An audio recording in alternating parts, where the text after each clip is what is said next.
and I think that that's a really good start, and we'll have to see what's the interest for that, and how does it actually, how many member states would be interested, and how will it go from there. So we'll follow closely. Minister, the Commission might present the 19th sanction package against Russia today. What's your take on this? What's your expectations? I cannot comment on that for now. Sorry.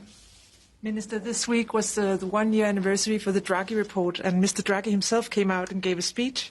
There's also been a number out saying that only 11% of his recommendations have been implemented. Is that good enough for you? Are you happy with that result? Well, I'm not happy as long as there is still a huge potential for the European Union to increase our competitiveness and our productivity, among other things, by implementing the recommendation of the Draghi report. So I would also like there to be even more focus on that, and that's also why competitiveness is a topic throughout the sessions here. Both a discussion of burden reductions, but also a discussion of the national structural reforms, which are also crucial. So no, I don't think things are moving as quick as they could, but we all have a responsibility across member states to make sure that the relevant agendas advance as fast as they can. What will be your message today to your colleagues on the Draghi agenda?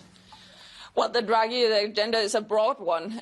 Today, what we will be discussing is burden reductions. I think one of the crucial points of the Draghi report were that there are indeed very much red tape, bureaucracy, burdens on European companies stemming from European regulation, and we need to make sure that the burdens are being reduced. That's what the omnibuses do. And my point would then be, let's also make sure that we do things right the first time going forward, have this close view, and indeed have an overview of the burdens on the way from EU regulations in the future. And my message to my colleagues will be that we do indeed have a problem with not having an overview, and we need to step up in ensuring that there's the right balance between benefits and cost on future EU regulation. Minister, you invited Chancellor Reeves, Minister Champagne of Canada. This is the G7 minus America. Is there a need and an opportunity to have closer trade ties in the face of aggressive trade policy from the U.S.?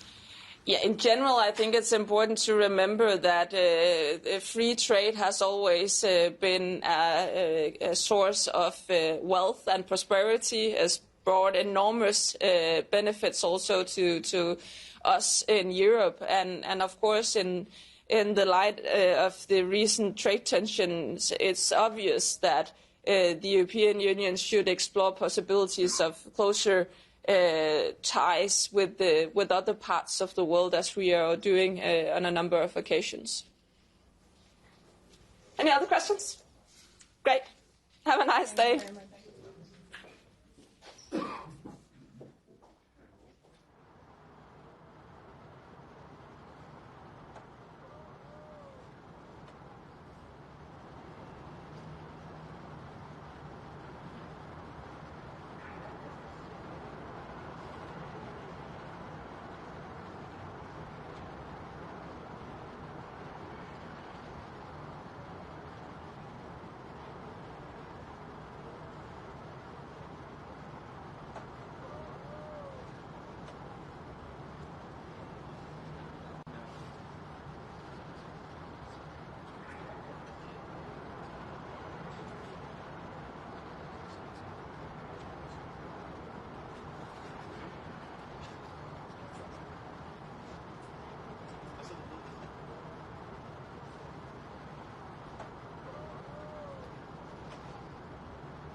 Thank you.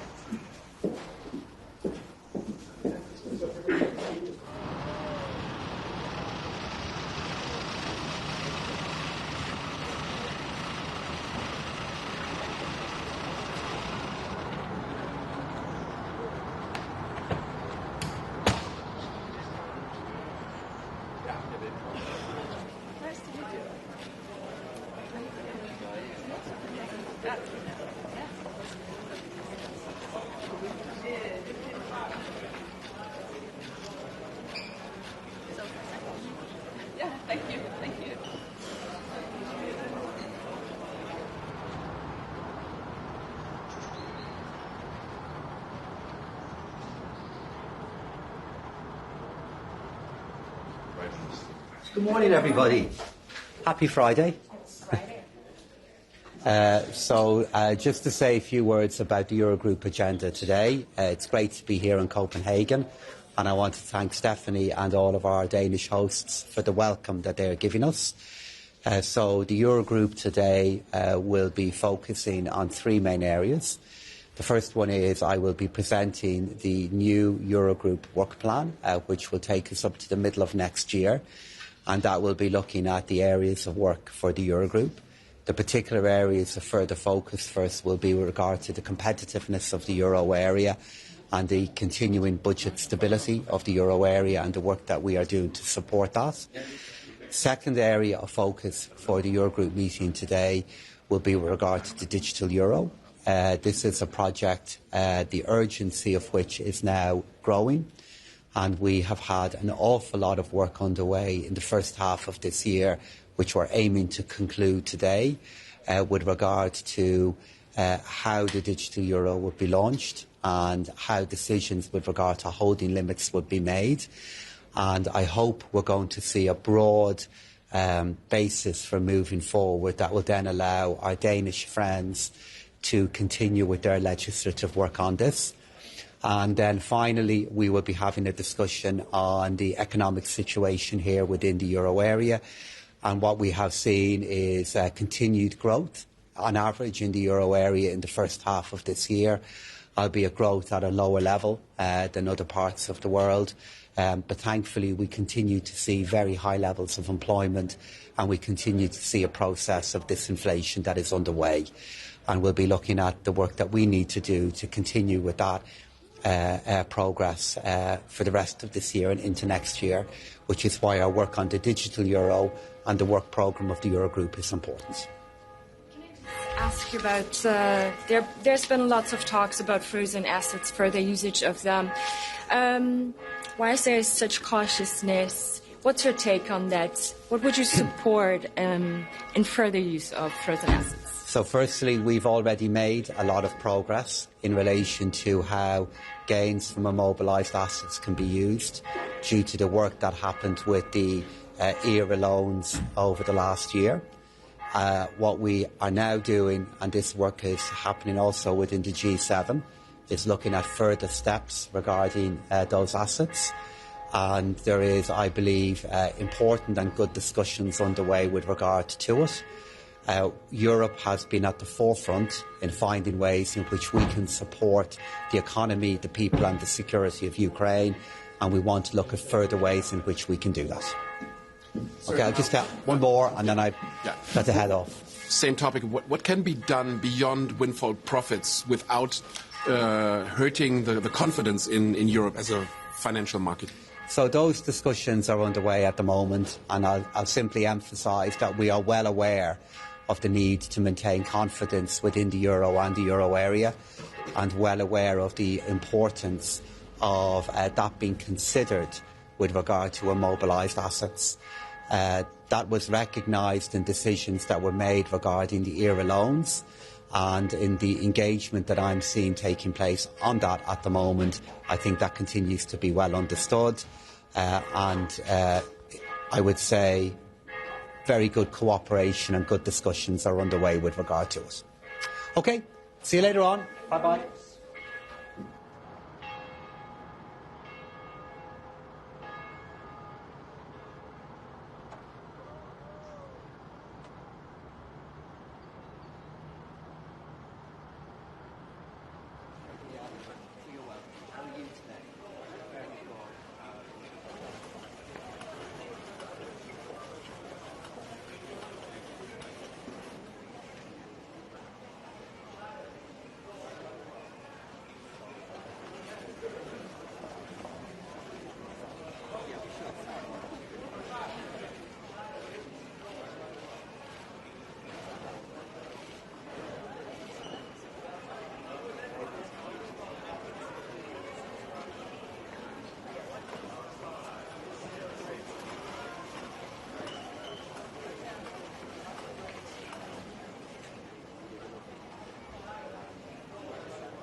past that.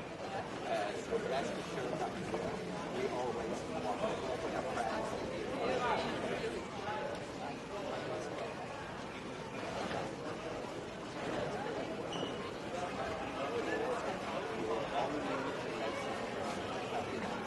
Don't worry, we will spare no effort. That's been everyone. Thank you very much.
Bonjour, madame.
Good morning.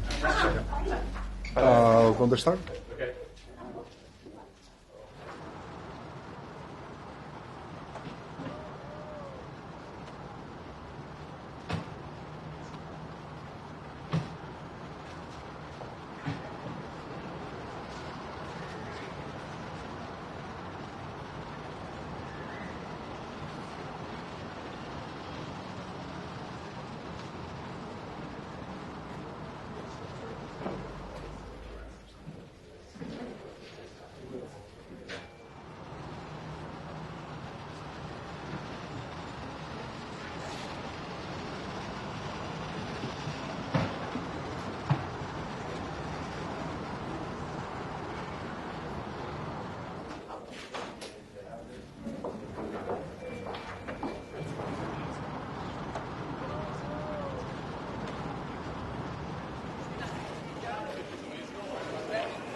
Okay, good morning.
Is this one? Yes. Okay, thank you. Hi. Good morning. Should I look at that camera? Okay, perfect. So good morning. I'm Nadia Calviño, President of the European Investment Bank, and I am delighted to attend this informal ECOFIN hosted by the Danish presidency. I will have the opportunity to share with fellow ministers my views on two very important issues. First of all, on simplification. The Danish presidency has got it right by focusing on simplification. This is not just a word. We're talking about very important costs for our public administrations and also for private companies, small and large, throughout the whole EU. According to our own survey, with 12,000 companies across the 27 member states, actually bureaucracy is a burden on companies which amounts to 1.8% of their cost. For small and medium-sized companies, it raises to 2.5% of their cost. And just by way of comparison, the energy cost is around 4% of the cost of companies in Europe, just to give you a sense of proportion. It means that there is a great opportunity in reducing red tape and simplifying the rules in order to increase the competitiveness of European companies. And from the European Investment Bank, we are working very closely with the European Commission and other European and national institutions to simplify our rules, simplify reporting standards, and also to simplify our processes inside the whole European Investment Bank. Actually, for the flagship initiatives in the area of security and defence, and also for venture debt and venture capital for very innovative scale-ups and technological innovators, we have a target of 6 months from the first time that a project is presented to the EIB to the time of signature of the lending contract or the guarantee or the capital investment in the company. So we're walking the talk. We're ensuring that European companies can have access to capital and that we reduce bureaucracy and red tape to the benefit of Europe's competitiveness. Secondly, I will be able to also discuss with ministers and update them on the important progress we're making in stepping up our finance for Europe's security and defence capabilities. We have doubled our finance last year. We will triple it this year, 2025, so that 3.5 of our total financing, and that is 3.5 billion euros, will be devoted to security and defence capabilities in Europe. We are talking about large strategic infrastructures. For example, the upgrading of the port of Esbjerg here in Denmark, so that NATO vessels can access the port. We're talking about research programs. For example, this week we have signed a 450 million euro deal with Thales, the French large contractor in the area of security and defence, so that they can finance research and development in the coming years. Thirdly, we are providing financing for small and medium-sized companies in Europe. We have signed already agreements with Deutsche Bank and with Banque Populaire, Caisse d'Épargne, so that they can provide financing to Europe's small and medium-sized companies in the value chain, in the supply chain of large contractors. We are also, and I hope that very soon we will be able to also sign an agreement with the Danish bank. Fourth area of activity is supporting industrial capabilities, including the building of drones in the European Union. And finally, we are also investing in the capital of innovative companies through private investment funds. This week we have signed also the first ever investment in a private credit company devoted precisely to providing finance in the area of security and defence. In a nutshell, just to wrap up, to say I will be sharing all these pieces of information and exchanging views with the ministers, and I am looking forward to a very productive informal ECOFIN meeting here in Denmark.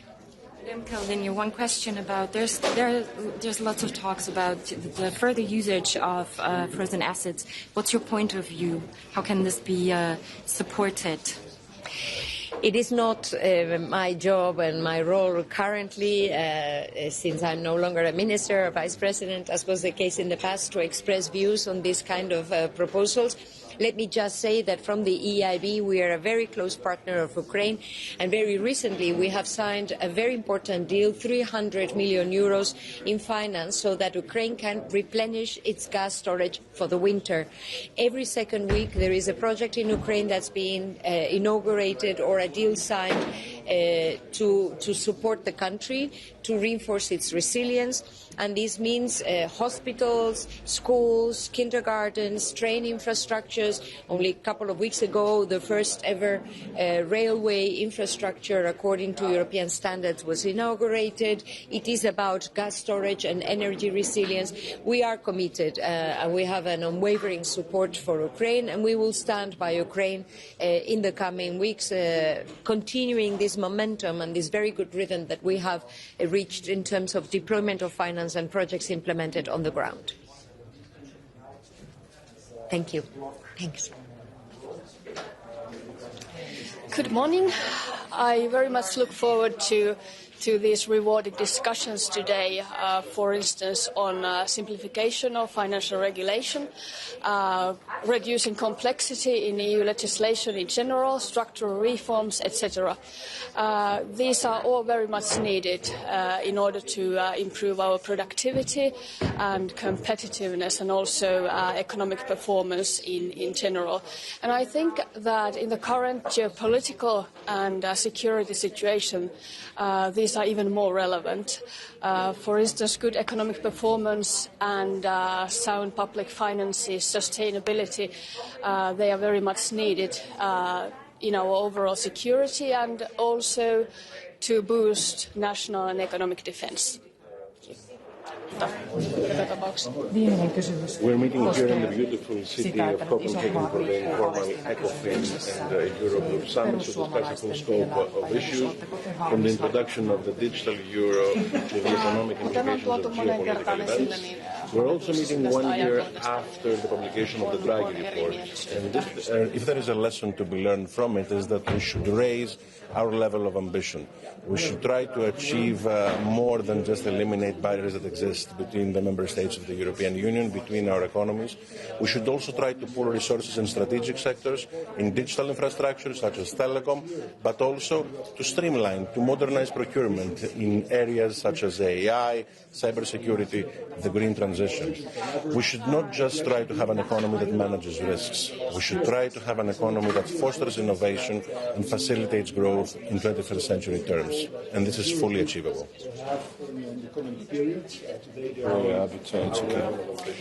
Hello, good morning. Very happy to be here in Copenhagen today. I think that this week marks 1 year since Mario Draghi's report, and the message at that time was actually very clear.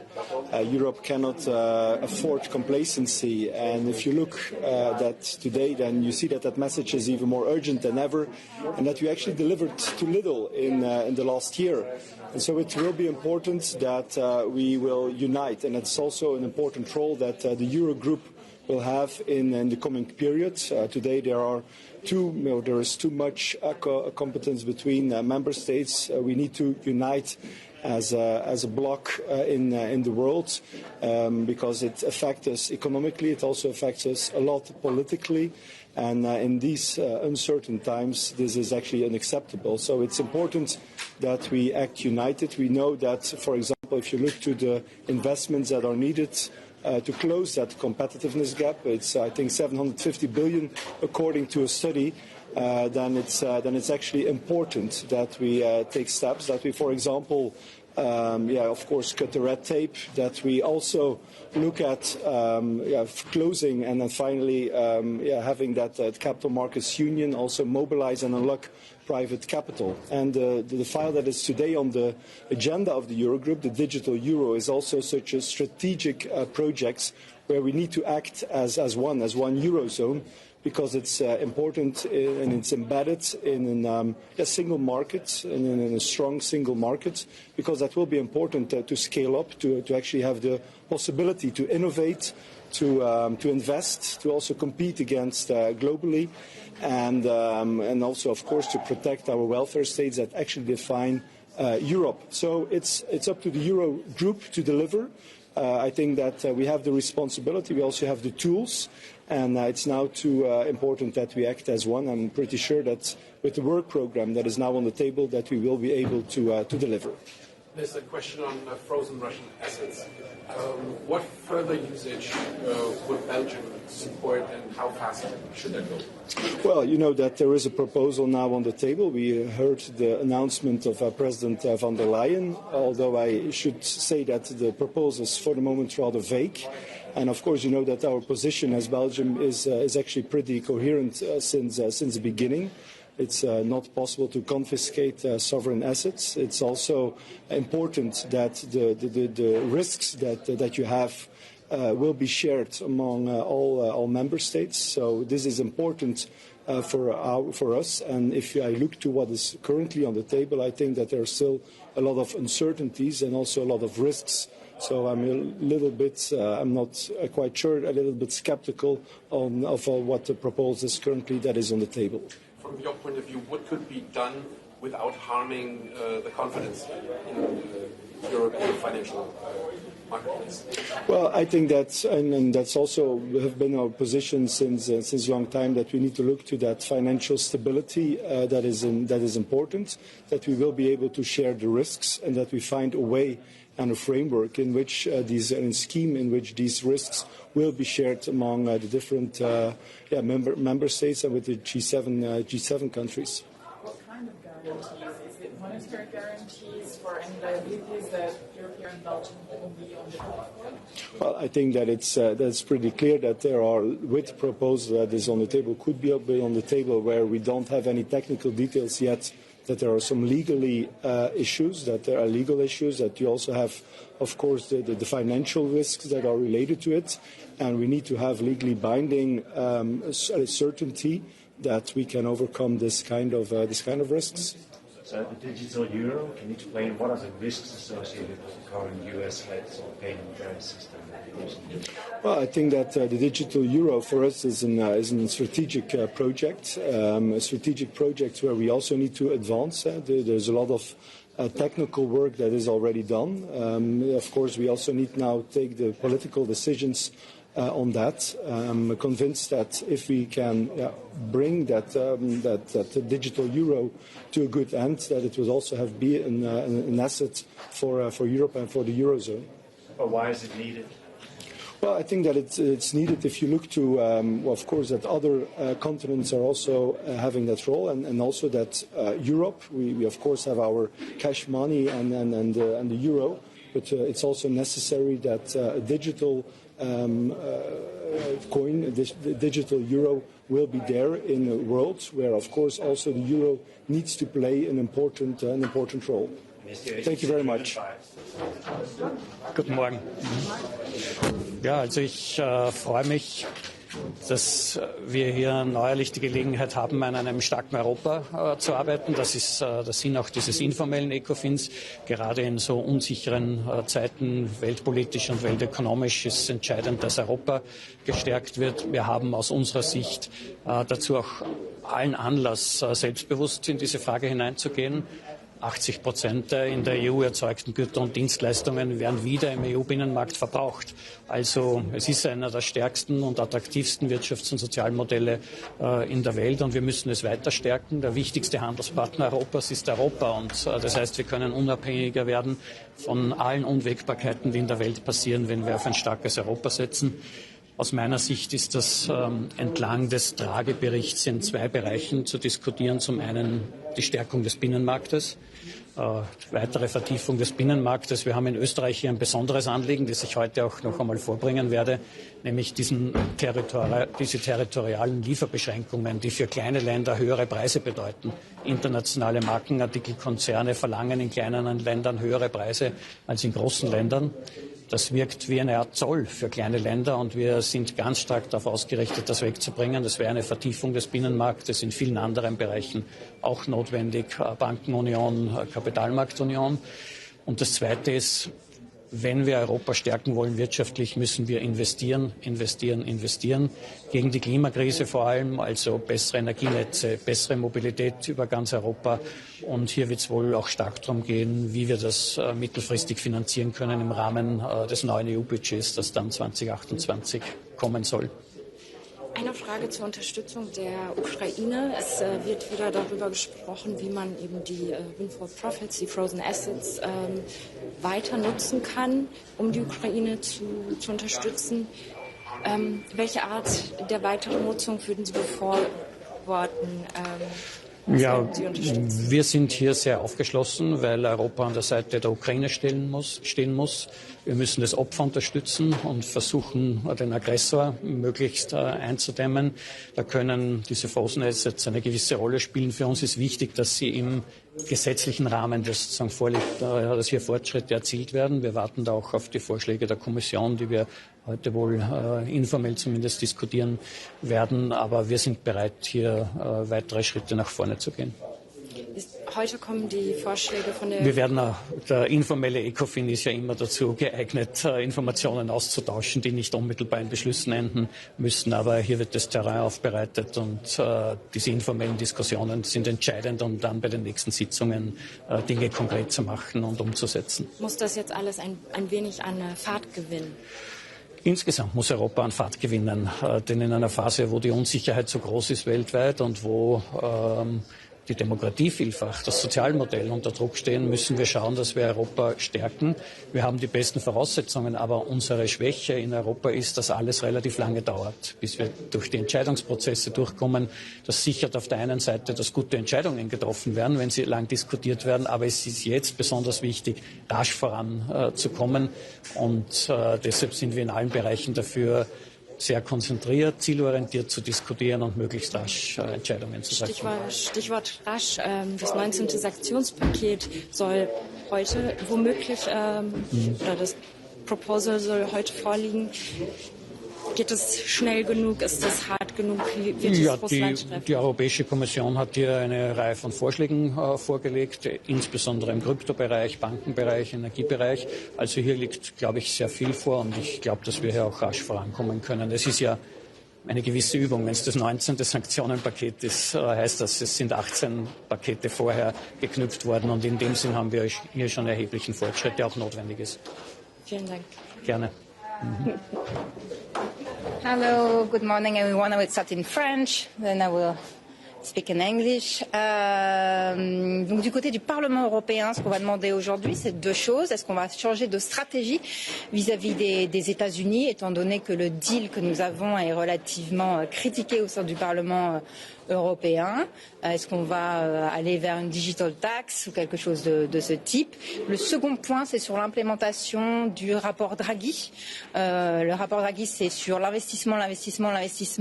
Or, nous, on a pris à bord finalement uniquement la partie sur la simplification. Donc, le Parlement européen va demander de prendre en compte l'entièreté du rapport Draghi qui a lui-même exprimé sa déception sur la façon dont a été finalement mis en œuvre partiellement son rapport.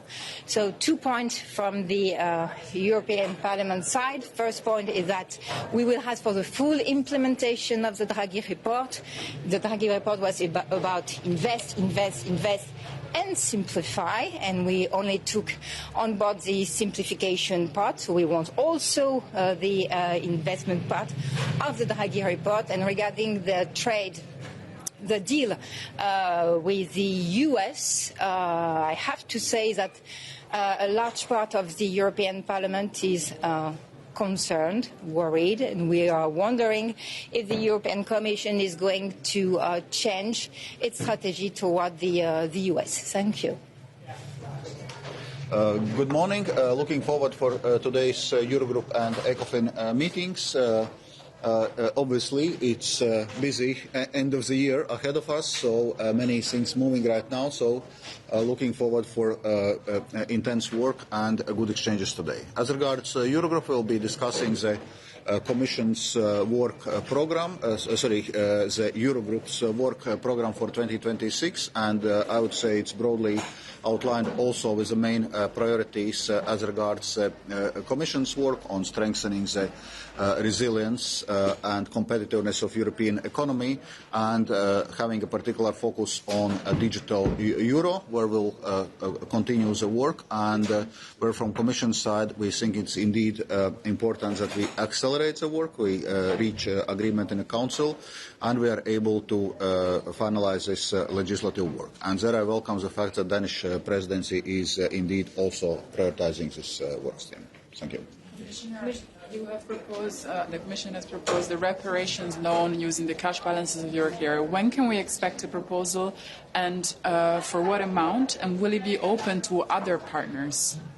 First of all, indeed. So what the Commission is proposing is a reparations loan, so basically providing loan to Ukraine by using cash balances of immobilized Russian assets, without, in a sense, touching Russia's claim on those assets. So we will start discussions on those topics, even though we are not expecting detailed discussions on this today. So in a Commission we are right now working on all the modalities, on timings, on volumes. For volumes, it will be important for us also to see the IMF assessment on the financing needs for Ukraine over the next 2 years, and IMF is currently finalizing this work. And as regards other countries, indeed, we see this model as replicable among other G7 members, which also have immobilized Russian assets in their territory. And actually, I had raised this topic also during the previous G7 finance ministers meeting. Commissioner, why does Europe need a digital euro? Well, first of all, it's clear that the economy is becoming more and more digital. So the question is, what is the role of central bank money in this digital economy? Currently, the central bank money is cash, and the use of cash is declining. So, therefore, digital euro is a means to bring central bank money into the 21st century. And in case of Europe and Eurozone, it's important also to strengthen Europe's strategic autonomy, to not having to rely on foreign payment schemes, having a proper European, pan-European payment schemes, which then ECB can provide the basic architecture on which the private sector then can build the necessary solutions. So we see it as an important project, both in terms of technological developments, but also in terms of EU strategic autonomy. But what's wrong with the current US-led system? It's working fine, isn't it? Well, as I was saying, the question here is about European strategic autonomy on having our own proper European systems. Commissioner, one question on the Russian assets. For an audience that is not familiar with all the technical terms, what is planned beyond using the windfall profits? Well, the reparation loan exactly foresees already to use the cash balances linked with Russian immobilized assets to provide these reparation loans to Ukraine. So Ukraine will only have to repay this loan once Russia would pay reparations to Ukraine, because that has been something which is agreed at G7 level already before, also at European Council level already before. So we are basically operationalizing this decision. Thank you.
Thank you very much.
Ja, ich darf Sie alle ganz herzlich begrüßen. Ich freue mich jetzt auf den informellen ECOFIN hier in Kopenhagen. Ich freue mich, die Kolleginnen und Kollegen zu sehen. Das, was das wichtigste Thema in den nächsten 2 Tagen wird, ist die wirtschaftliche Leistungsfähigkeit Europas und des Euroraums.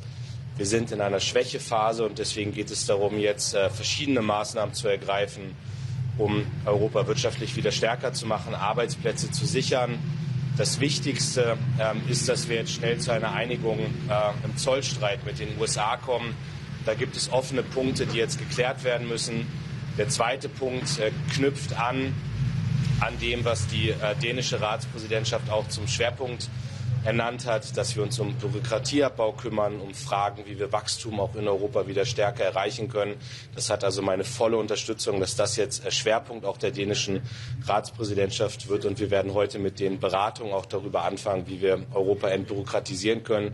Und der dritte Punkt ist die europäische Souveränität. Es geht um ein stärkeres europäisches Selbstbewusstsein auch. Und das können wir mit einzelnen Maßnahmen auch im finanzpolitischen Bereich auf den Weg bringen. Für mich ist ein wichtiges Anliegen, dass wir mit der Kapitalmarktunion vorankommen, dass wir auch beim digitalen Euro jetzt einen konkreten Zeitplan verabreden. Ich möchte dort gerne Lösungen bis zum Ende des Jahres haben. Und die Notwendigkeit, dass wir in Europa eigenständige Lösungen haben, hat sich auch gerade in den vergangenen Monaten noch mal gezeigt, wenn es Probleme mit anderen Finanzdienstleistern gibt. Also hier müssen wir auf europäische Lösungen setzen. Und das sind 3 Elemente, wie wir die wirtschaftliche Stärke in Europa voranbringen. Und natürlich wird es auch darum gehen, wie wir den Druck auf Russland hochhalten können, ihn weiter erhöhen können. Wir sind in Deutschland der größte europäische Unterstützer der Ukraine. Dieser Weg wird weitergehen. Aber es ist eben auch wichtig, dass wir den Druck auf Russland hochfahren. Wir arbeiten an dem 19. Sanktionspaket. Und auch das wird hier sicherlich am Rande, auch in den Sitzungen, viel Zeit einnehmen, dass wir gemeinsam noch mal beraten, wie wir den Impuls auch aus den G7 aufnehmen können, den Druck auf Russland hochzuhalten. Herr Minister, eine Frage zu den eingefrorenen russischen Geldern. Da war bisher die deutsche Position an die Zinsgewinne, da kann man rangehen, bei einem anderen eher skeptisch. Was ist jetzt anders und gerne auch in Worten, die für ein nicht technisches Publikum verständlich sind, dass das für Deutschland eher akzeptabel erscheint? Wir haben deutlich gemacht im Koalitionsvertrag, dass wir bereit sind, auch darüber zu reden, bei all den juristischen Schwierigkeiten, die es gibt, wie man die russischen Gelder noch intensiver nutzen kann, um der Ukraine zu helfen und sie zu unterstützen. Es gibt dort einen finanziellen Bedarf. Wir wollen unserer Verantwortung für die Ukraine nachkommen. Nur ich sage Ihnen auch, alles muss genau geprüft werden und wir warten jetzt erstmal sehr konkret auf die Vorschläge durch die Europäische Kommission. Aber Deutschland wird eine Rolle einnehmen, bei der wir Dinge möglich machen wollen und nicht bei der wir Dinge blockieren. Aber können Sie andeuten, was anders wäre als Ich warte jetzt wirklich konkret auf den Vorschlag. Ich habe Dinge gehört, aber ich gehöre zu denen, die gerne erstmal schwarz auf weiß lesen, was die Kommission dort vorschlägt. Und nochmal, dann werden wir mit einer Haltung in die Diskussion reingehen, dass wir sehr genau prüfen, was man dort möglich machen kann und nicht, was man verhindern kann. Herr Minister, eine Frage zu Frankreich. Machen Sie sich Sorgen um die Stabilität in der Eurozone?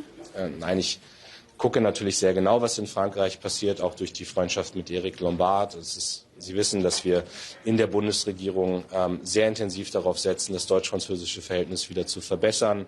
Deutschland und Frankreich wirklich zur Achse auch der europäischen Einigung und der europäischen Veränderung zu machen.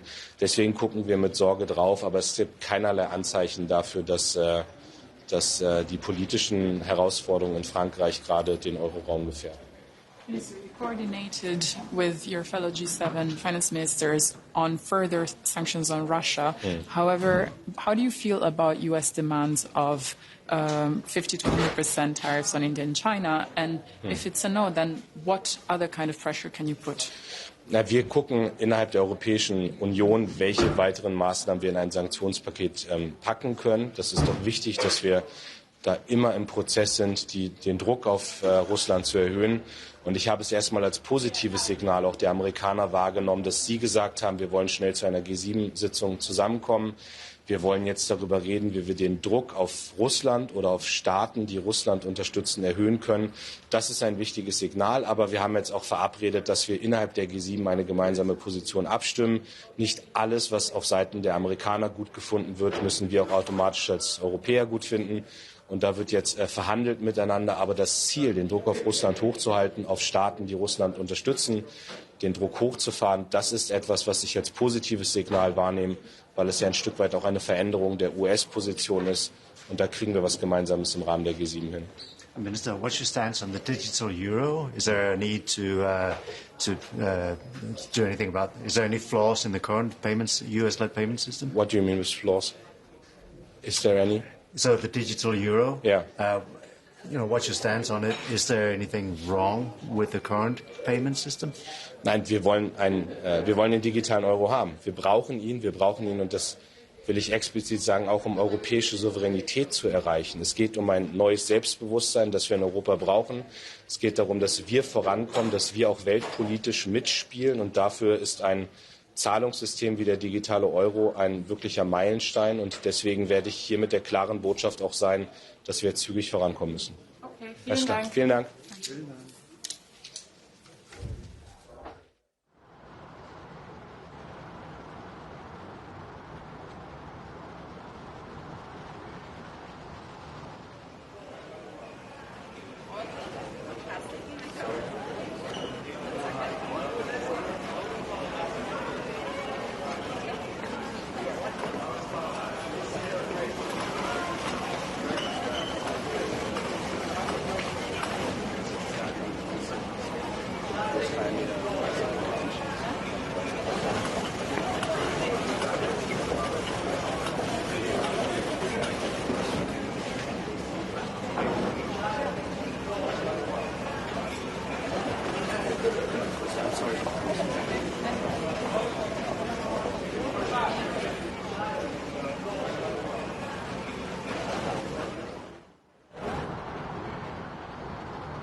Thank you for the lovely welcome. Thank you very much.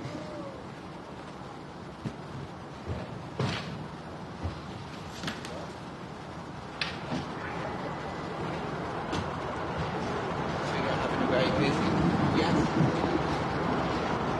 Thank you very much for your welcome. How are you today? Very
good.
My staff are waiting this moment.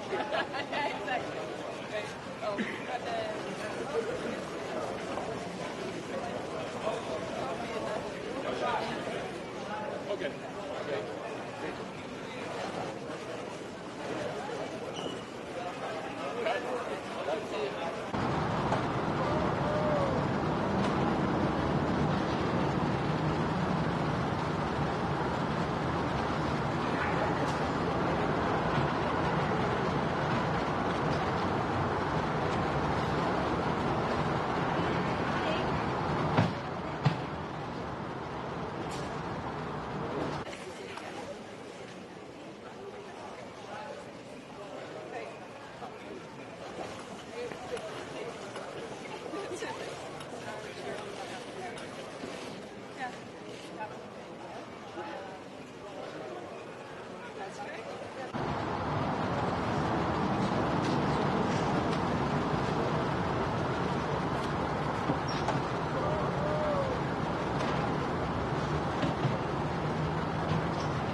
Yes, absolutely.